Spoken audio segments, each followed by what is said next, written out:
Electric Football with Steve and Stu, or Stu and Steve. And guess what? The biggest news on this August 18th of 2010 in the NFL is that Electric Football is back on the air. All right. 6-year hiatus. Yeah, 6 years. I know that because my son was born 6 years ago. And we're going to recap everything that's happened to us since 2004. Actually, we're not. What we're going to do is we're going to go over the AFC East. To start, we're going to do the whole AFC. Here's your preview. AFC preview coming at you now. We're going to start with the East. Dolphins, Bills, Patriots, Jets. And I think everyone in New Jersey, which is where we tape, has to go with the Jets, Jets. Though they did suffer a big injury in the Jets-Giants pregame. I don't know if you know this, but Fireman Ed was seen with a really bad tumor. Ooh. Yeah, sorry about that, folks. Anyway, okay. So Stu, you want to lead off? Yeah, I don't want to disagree that the Jets. I think this is the most confounding of the divisions in the entire NFL right now. There's 3 teams right now that I think can do that can win the division. The Jets obviously sneaked into the playoffs and did pretty well once they got there last year, or snuck is the word that I would use. I was going to correct you, but we don't have spell check here. I think the Patriots obviously are the team to beat, and until somebody unseats them as the AFC East champs, they're the guys.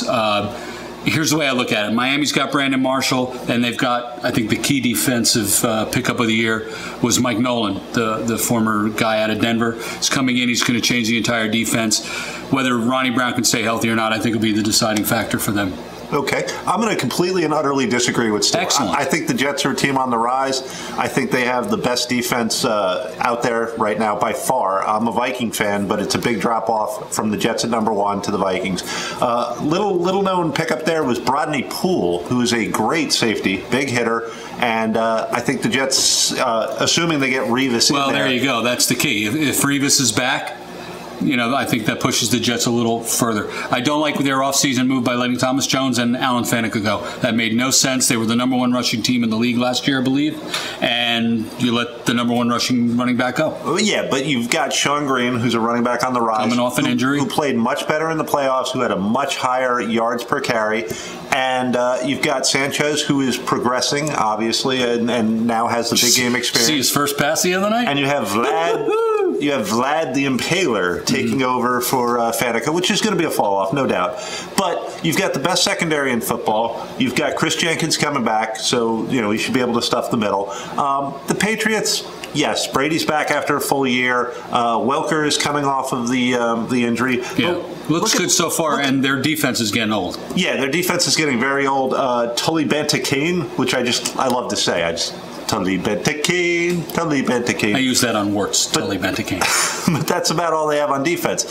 So I don't see how the Patriots do it. I know this hurts you. I think the Dolphins are going to come in second in the division behind the Jets. Oh, I wouldn't doubt it. Chad Henne is progressing nicely. Brandon Marshall's going to help him out, obviously. I think the big pickup on defense was Carlos Dansby, who is vastly underrated and a big hitter and a great linebacker. I still think Nolan's the key.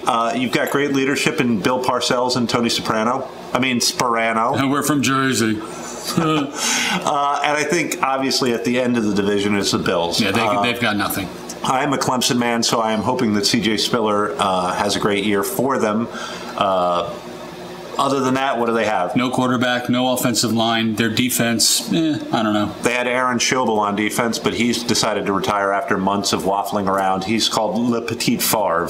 In France. Because of that. And in Fairlawn, obviously. And when you're going into a season with a quarterback battle between Ryan Fitzpatrick and Trent Edwards, you got problems. Yeah, it's like the Dolphins quarterback situation a few years ago.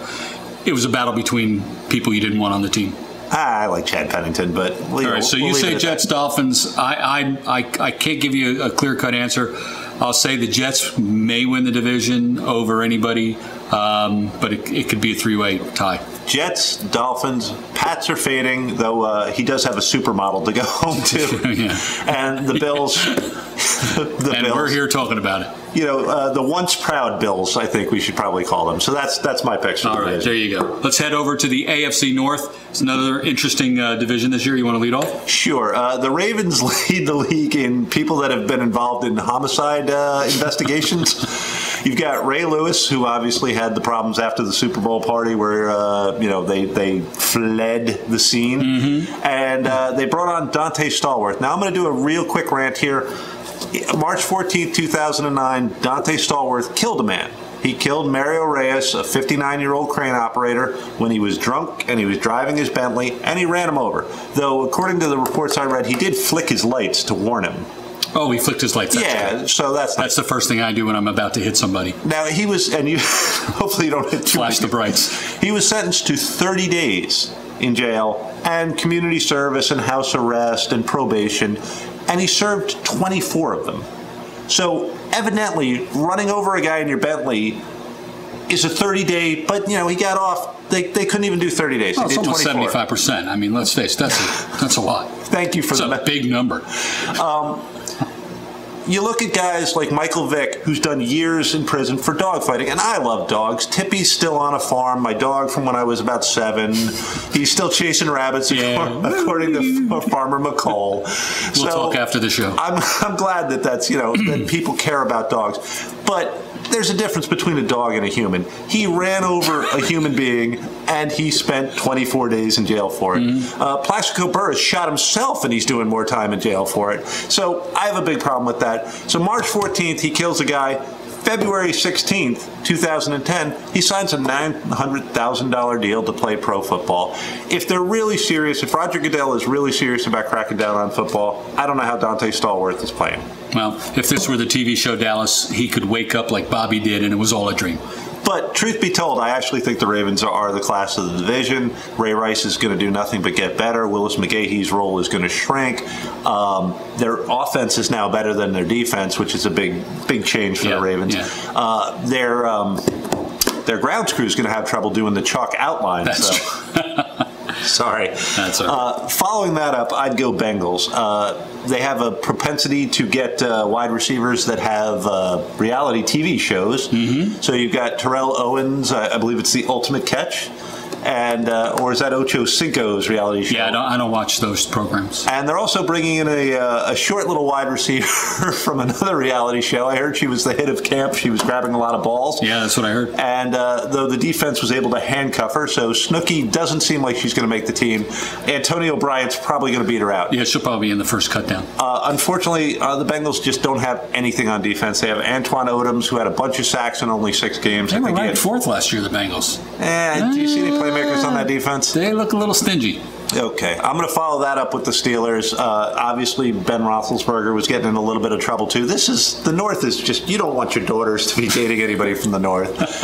But they do have Troy Polamalu coming back, and he's healthy, and his hair is very vibrant, I'm told. Byron Leftwich can fill in pretty well, and Rashard Mendenhall is going to be picking it up as a rookie. Is he out for 6 games, Ben, or is it It's 4 to 6. I don't think they've actually. I don't think they've come up with the number yet. As of the filming of this show. And then, obviously, last in the division is the Browns. Jake Delhomme seems a 35-year-old answer to a team that's in rebuilding. And they get Seneca Wallace. Yeah, they've done a great job of getting guys whose best days are behind them. Let's see. No defense. No, nothing on defense. Delhomme threw 23 interceptions and 9 TDs last year, and he's your answer. I could have done that. You know what they do have? They have a decent offensive line. They have Joe Thomas and they have Eric Steinbach on the left side of the line. And maybe one of the most exciting guys in the game, Josh Cribbs. I'd say give him the ball as much as you can. And they have a Clemson man back there, James Davis, who I'm hoping will make a bit of a comeback. So my picks, Ravens, Bengals, Steelers, Browns. Yeah, I would go exactly in that order. I don't see any difference. The only thing that I'd be worried about is the Baltimore Ravens secondary is a little banged up. They've lost a couple guys to injury. I don't know the length of the time yet. That could be problematic for them. If they're healthy, they probably have the best offense in the division, maybe in the AFC. They can run the ball, and now they can throw the ball. Flacco can throw the touch ball. He can throw the bomb. Oh, and he's got Anquan Bolden now. There you go, number 81. All right, so there's the North. We're going to head over to the South now, and we're going to start, I'm going to start. Unless I'm mistaken, I think the Colts are going to be the AFC representative in the Super Bowl in Dallas in 2011. So I'm going to start off in saying as long as Peyton Manning is tickling the centers behind, you can never count them out. Especially with Anthony Gonzalez coming back. They've really done nothing to hurt their chances of repeating, and it's Peyton Manning. Everybody says it, but it is. It's Peyton Manning. The guy can tear you up in 3 plays.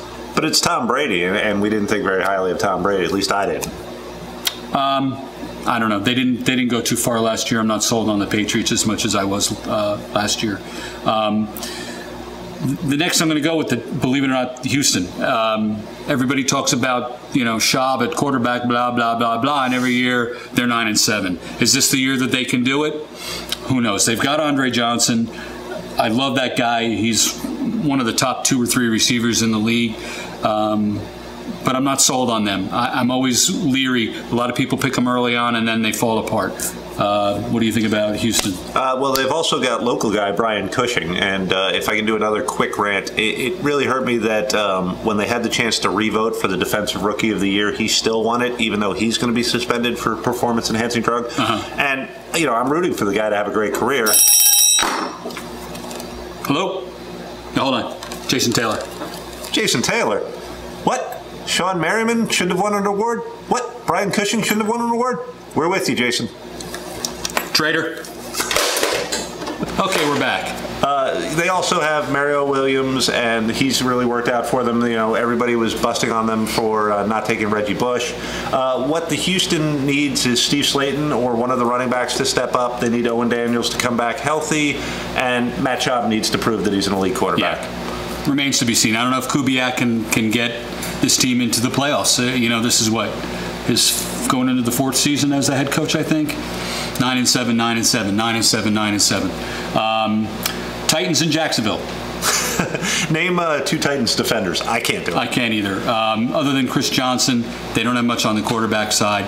I think that they're also Rams this year. And Jacksonville's going to be in Los Angeles in 2 years. Chris Johnson touched the ball 408 times last year. You can't do that. He's going to wear down. Yeah. Novak has come back after, what did he have, 2,500 combined yards? Novak has come back over 1,800 combined yards, I believe. So there you go. All right, let's do Jaguars real quick. They have Maurice Jones-Drew and a trip to Los Angeles in the future. All right, we're going to jump. We're running out of time on our first show here. The AFC West is Chargers, Raiders, Chiefs, and the Broncos. What do you see? Personally, I'm going Chargers. Phillip Rivers has proven that he's an elite quarterback. Sean Merriman can't handle his tequila, but he should be fine this year. Nick Hardwick's coming back, so the offensive line should be healthier. They've got Ryan Matthews replacing LaDainian Tomlinson. Right. It's weird to see LaDainian Tomlinson in a uniform other than the Chargers. Second, I'd go with the Broncos. No, Sean Moreno is a Middletown South guy where I'm from, so I'm pulling for him. I love the Tim Tebow monk cut. And then I'm going KC. Jamal Charles may do something for them. The Raiders replacing Jacarcus Russell with Jason Campbell is going to help. I'm going to surprise you and take the Raiders number 2. I'll go with the Chargers. They've done nothing. They've got the opportunity because I think the division is weak. The Chiefs and Denver. Chiefs improved. I don't know how far. They've got a long way to go. Denver, Josh McDaniels let his entire offense go. I don't think Tebow's is going to be the answer. And we have to see how their running game goes. That's what they're known for, but that was prior to. They don't have Shanahan. I think it's going to be interesting. So there's our wrap-up for the AFC. Please make sure to watch Electric Football. If you have any questions or you want to make some comments, our email address is electricfootballshow@gmail.com. That is Steve. I'm Stu. You're watching Electric Football. Thanks for watching.